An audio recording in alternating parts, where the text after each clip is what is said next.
a hacer extracciones dentales, porque primero ustedes van a empezar, antes de hacer extracciones dentales, pues van a asistir a sus compañeros para que vayan viendo cómo es la clínica de cirugía y que ustedes se vayan ubicando, se vayan relacionando con el nombre de estos instrumentos, y después, cuando ya les toque a ustedes, pues ya puedan utilizarlos de forma adecuada. Entonces vamos a hablar primero de los forceps. Por favor, anoten ahí la diapositiva.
Entonces los forceps, nosotros ya habíamos estudiado que son instrumentos utilizados para hacer extracciones dentales desde épocas muy antiguas, que nosotros decíamos que desde la época de los griegos se conocían como odontagras.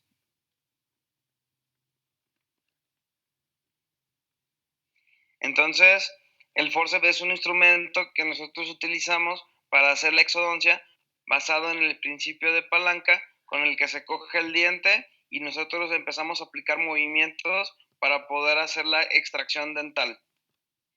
Entonces, nosotros tenemos que saber que los forceps están formados por tres partes.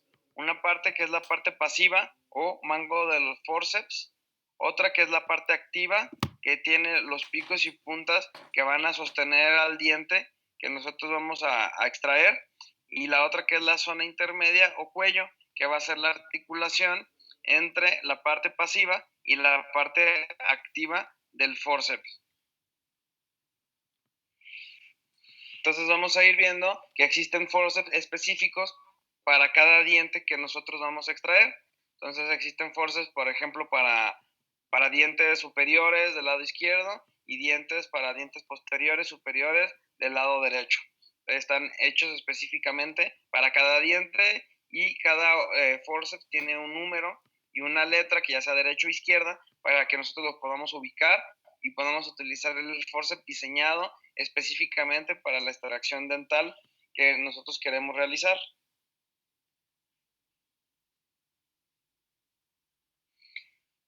Entonces nosotros tenemos que saber cuáles son los tiempos de la exodoncia con forceps. Son 3 tiempos. Primero es la prensión. ¿Qué es la prensión? Cuando nosotros sujetamos con nuestro forceps el diente que vamos a extraer. Entonces generamos este tiempo de prensión. Después, ya cuando tenemos bien agarrado al diente, vamos a empezar a realizar los movimientos para empezar a luxarlo, o sea, separarlo, el diente de su alveolo, y después poder traccionarlo y realizar entonces la extracción. Entonces vamos a hablar de la prensión. Ahí anoten por favor la diapositiva.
Entonces, cuando nosotros hacemos la prensión, vamos a separar los tejidos blandos y después con la otra mano vamos a agarrar el forceps y vamos a hacer prensión del diente que nosotros vamos a hacer la extracción.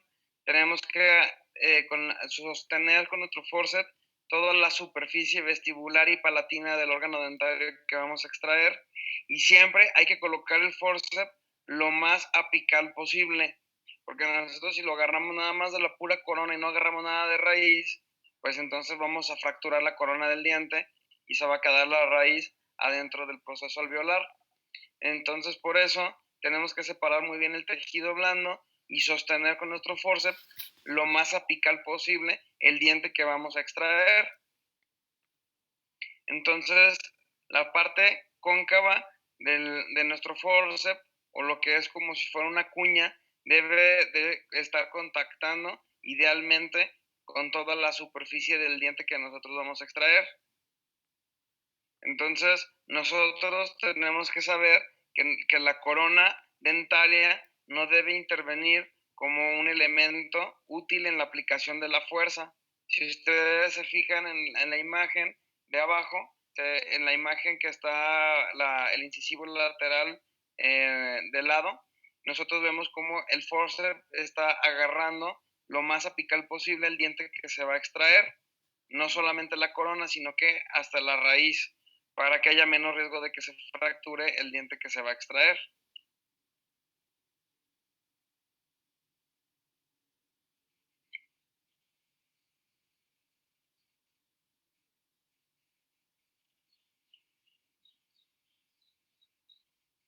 Ahora hablamos del siguiente tiempo. Primero ya agarramos muy bien al diente, ya hicimos entonces la prensión y ahora sigue la luxación. Que la luxación es la desarticulación del diente dentro de su alveolo. Vamos a estar rompiendo todas estas fibras periodontales y dilatando el alveolo para poder realizar la extracción. Entonces, durante la luxación, vamos a hacer distintos movimientos. Vamos a realizar el movimiento de impulsión, de lateralidad, de rotación y de tracción. Son estos movimientos los que se realizan durante la luxación dental.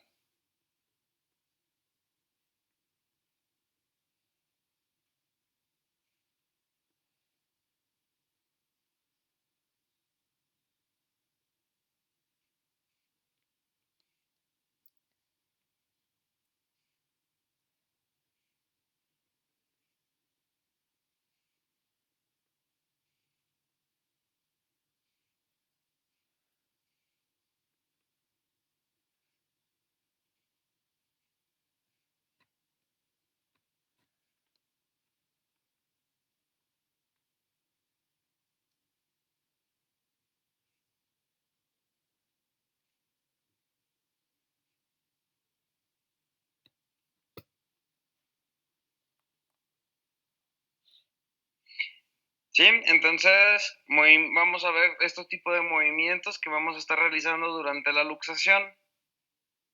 Primero vamos a ver el movimiento de impulsión.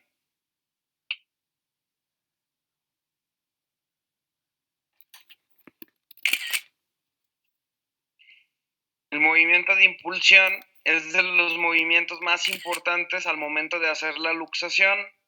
Nosotros con el forceps, cuando ya tenemos bien prensado el diente, lo vamos a empujar hacia la parte apical del alveolo, así como se ve la dirección de las flechas. Entonces nosotros empujamos el diente hacia apical. ¿Y esto por qué es tan importante? Porque nosotros con este movimiento de impulsión vamos a delimitar lo que es el ápice del diente y el hueso alveolar, y esto va a disminuir de forma significativa el riesgo de que se nos fracture el ápice del diente. Entonces, primero vamos a delimitar el ápice del hueso realizando el movimiento de impulsión. Vamos a empujar el diente dentro del alveolo hacia apical en sentido vertical. Y como si quisiéramos impulsar el ápice radicular hacia adentro del alveolo. Ya después de que hicimos ese movimiento de impulsión, ahora vamos a iniciar con los movimientos de lateralidad. Entonces vamos a iniciar con un movimiento que va a ser primero de vestibular a lingual o de vestibular hacia palatino. Entonces vamos a estar expandiendo el hueso alveolar y dilatando entonces el alveolo para ir generando mayor espacio antes de que nosotros hagamos la tracción. Doctor, ¿Mande? ¿puede regresarle por favor poquito? Es que todavía no termino de anotar. Y otra pregunta, entonces, el movimiento de impulsión es que tienes que, o sea, literal, empujar el diente hacia el alveolo. El movimiento de impulsión es empujar el diente hacia el interior del alveolo. Ok. Para delimitar el ápice del hueso alveolar. Doctor, mientras hace el de lateralidad, ¿se tiene que seguir empujando el diente hacia el alveolo? No, ese fue solamente el primer movimiento. Okay. Cada movimiento es independiente. Entonces, primero se empuja el diente hacia el interior del alveolo, hacemos la impulsión y después iniciamos el movimiento de lateralidad, pero no lo mantenemos impulsando, sino nada más el primer movimiento.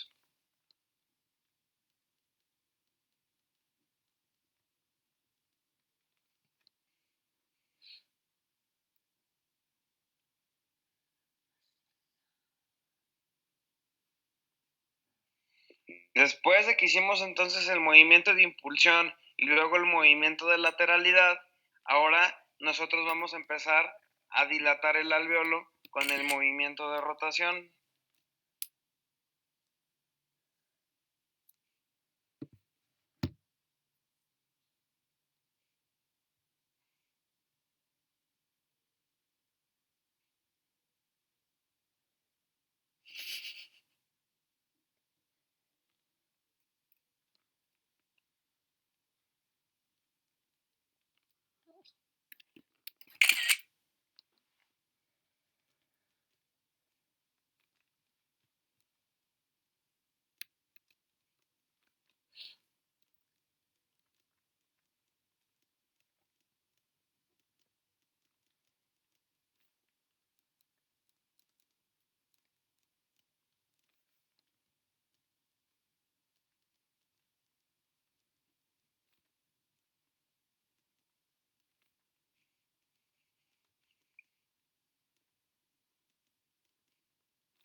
Entonces, movimiento de impulsión, luego movimiento de lateralidad, se expanden las corticales hacia palatino y hacia vestibular y hacia lingual.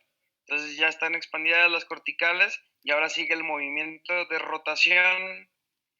Entonces ese movimiento vamos a efectuarlo siguiendo el eje mayor del diente para poder complementar los movimientos de lateralidad y terminar de expandir el hueso. Entonces primero expandimos las corticales vestibulares y las corticales palatinas y linguales. Y ahora con el movimiento de rotación, nosotros vamos a terminar de expandir el alveolo hacia el sentido que nosotros estamos rotando el diente para complementar esta expansión alveolar que nos facilite la tracción.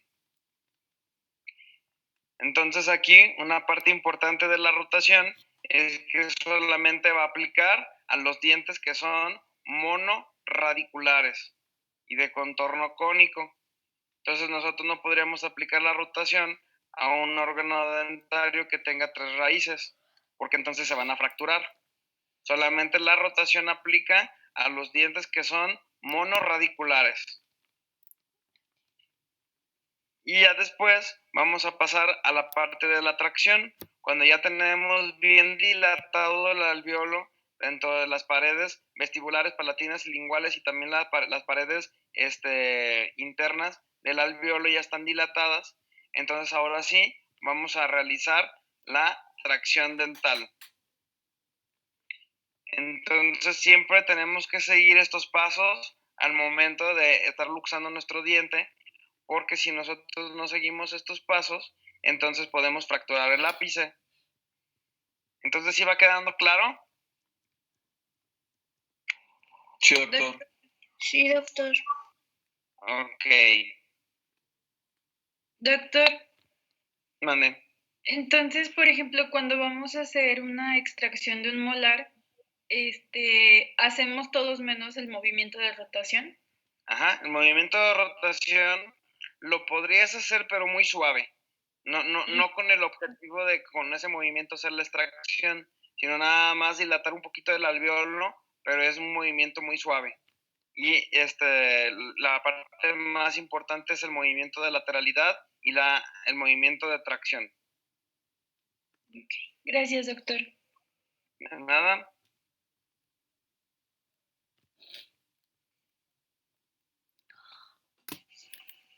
Y ahora vamos a pasar al uso de elevadores.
Entonces, los elevadores son otro tipo de instrumentos que nosotros vamos a utilizar muy frecuente para hacer la extracción.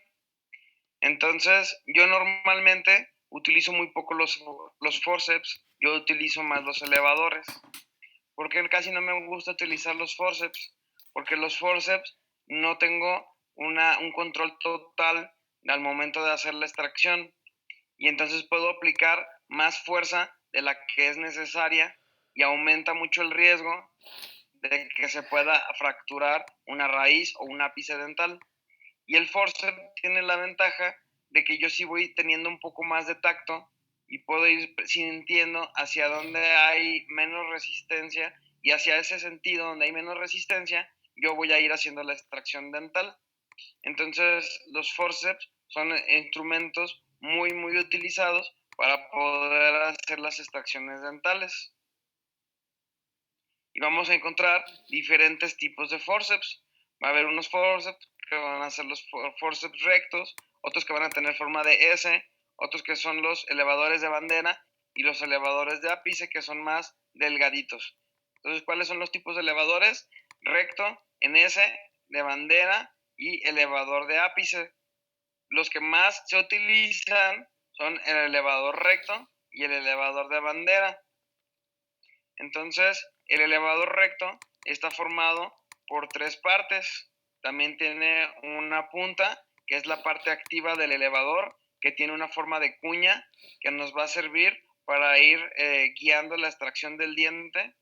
Después está el tallo, que es la parte que une la cuña o la punta con el mango de nuestro elevador. El mango es de donde nosotros vamos a sostener nuestro instrumento, que nos va a dar un apoyo para que nosotros podamos aplicar una fuerza sobre el diente que vamos a extraer. Entonces las tres partes van a seguir el mismo eje y la punta va a ser más pequeña y de forma triangular y roma. Obviamente que la punta no tiene filo, porque si tuviera filo, pues entonces podríamos lastimar a nuestro paciente al momento de hacer una extracción. Cuando nos apoyemos y perdamos el control del elevador, se nos afe, podamos lastimar el tejido blando. Entonces, la punta que tiene forma de cuña es la que nosotros vamos a utilizar como punto de apoyo para crear una palanca sobre el diente que nosotros vamos a extraer. ¿Sí va quedando claro?